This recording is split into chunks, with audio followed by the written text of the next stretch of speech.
তাহলে এতক্ষণ পর্যন্ত আমরা ভারকেন্দ্রের সরণ দিয়ে করছি, এবার একটা ডিফারেন্ট মেথড করব। ডিফারেন্ট মেথডটা হচ্ছে কোনটা দিয়ে দেখাবো?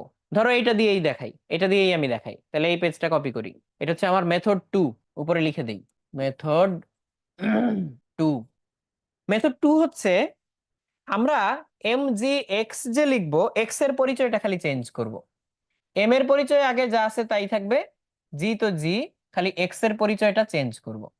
এক্স এর পরিচয়টা কি লিখবো দেখো, আমরা এখানে এক্স এর পরিচয়টা লিখবো মেথড 2 তে x1 plus x2 divided by 2, যেখানে x1 এটা হচ্ছে পানি খালি করার আগে মুখ থেকে পানি তলের দূরত্ব, এটা। আর x2 যেটা, এটা তোমরা নিজেরাই এখন নিশ্চয়ই বুঝতে পারতেছো এটা কি হবে। এটা হবে হচ্ছে পানি খালি করার পরে মুখ থেকে পানি তলের দূরত্ব। এটা আরেকটা মেথড। এটাও আসলে ভারকেন্দ্রের সরণি, কিন্তু আমরা একটু ডিফারেন্ট ওয়েতে বের করছি। তাহলে একটু হিসাব করে দেখি কত হয়। তাহলে এম এর পরিচয় কিন্তু আগেরটাই, যতটুকু খালি করতে হবে তার ভর। তাহলে হচ্ছে পাই আর স্কোয়ার, কতটুকু খালি করতে হবে, যে এইটা, হ্যাঁ, 3/2 পূর্ণ চৌবাচ্চার অর্ধেক পানি খালি করতে হবে।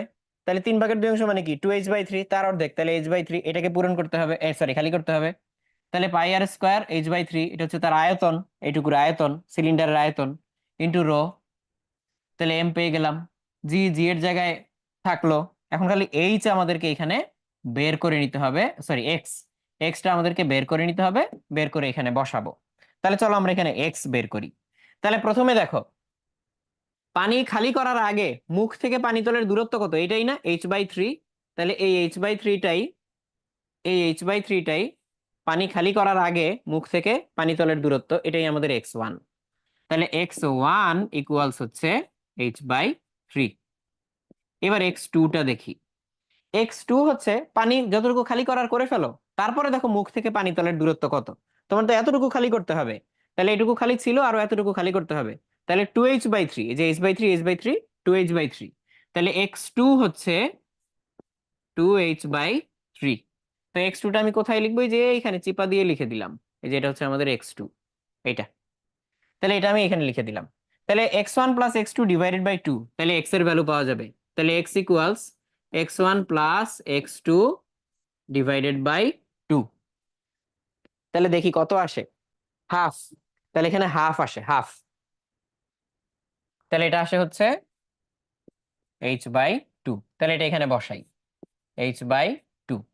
তাহলে হিসাব করলে দেখি কত আসে, pi r square rho g h square divided by 6। দেখি তো এটা আগেরটার মতো আসছে কিনা, আগের অঙ্কটা। এই যে এক্স্যাক্টলি তাই, pi r square rho g h square by 6। এবারও কি pi r square rho g h square by 6। তাহলে অনেকের এইভাবে করতে সুবিধা হয়, যে যেভাবে পারো, যে যেভাবে পারো